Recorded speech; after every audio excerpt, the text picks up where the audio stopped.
You know why? Because today we will be talking about achondroplasia. Achondroplasia is a topic that hits home for me.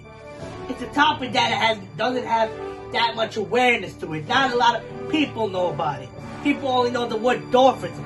But today, we're going to change the issue. In this presentation, I will discuss what is the life of someone with achondroplasia, the challenges that they go through when they have achondroplasia.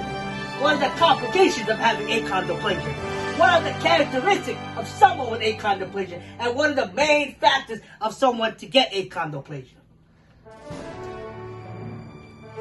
Achondroplasia is a disorder of the bone growth that prevents a person from growing at a certain age, which means they have small fingers, large head size, and a limited range of motion at the elbows.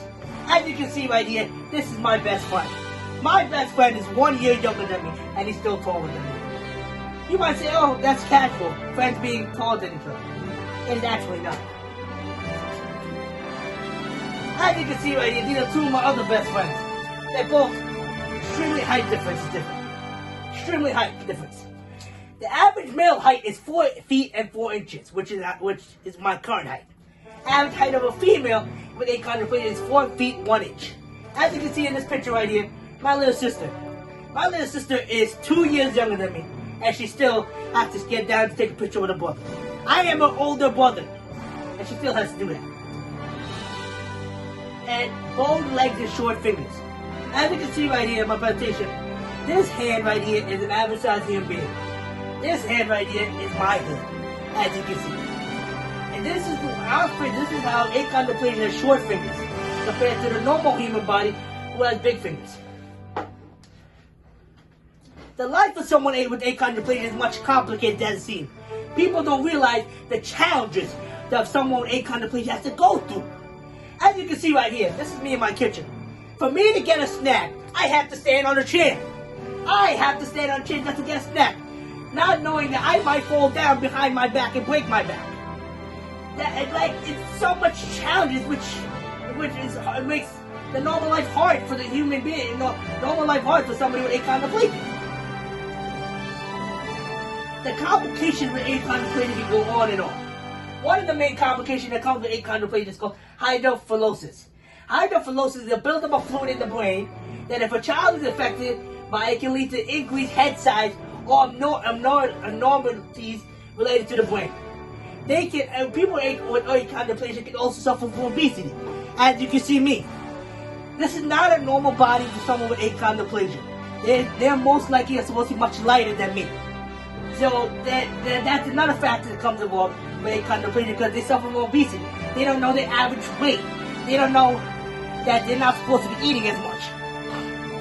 Because their body size it takes more time for them to break down and their body to process.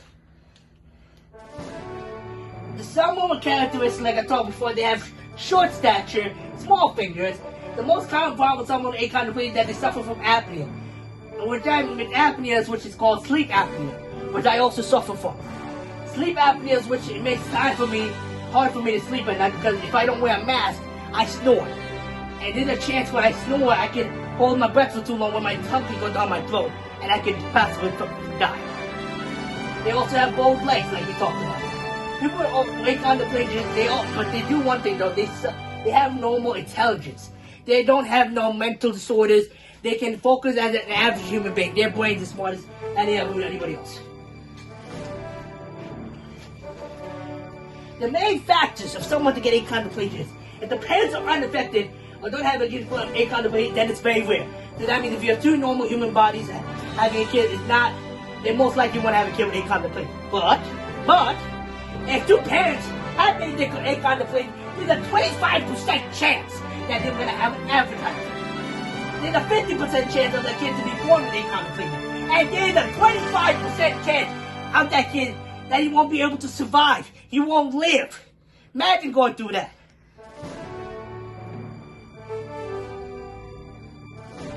Bernie Troy. You might ask yourself, why am I talking about Bernie Troy? Bernie Troy was one of the top movie actors. He was in Harry Potter, he was in Mini-Me's, etc., etc. But he was a movie actor who also suffered from depression. A lot of people with achondroplasia have depression, and they don't get the treatment or get the help they should do. Instead, they go into substance abuse. Like Bernie Troy. Bernie Troy had a heavy drinking problem. He had a heavy drinking problem for many, many years. He tried to get help, he didn't do it right. But unfortunately, he couldn't get the help he deserved. So he eventually died from suicide, which by alcohol poisoning. If he would have got that help he needed, he would have been still living with us.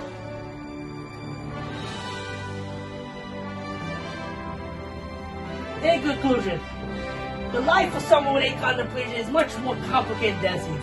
There are complications that come along with it. This is why I believe there should be more awareness about achondroplasia. Thank you. Have a good day.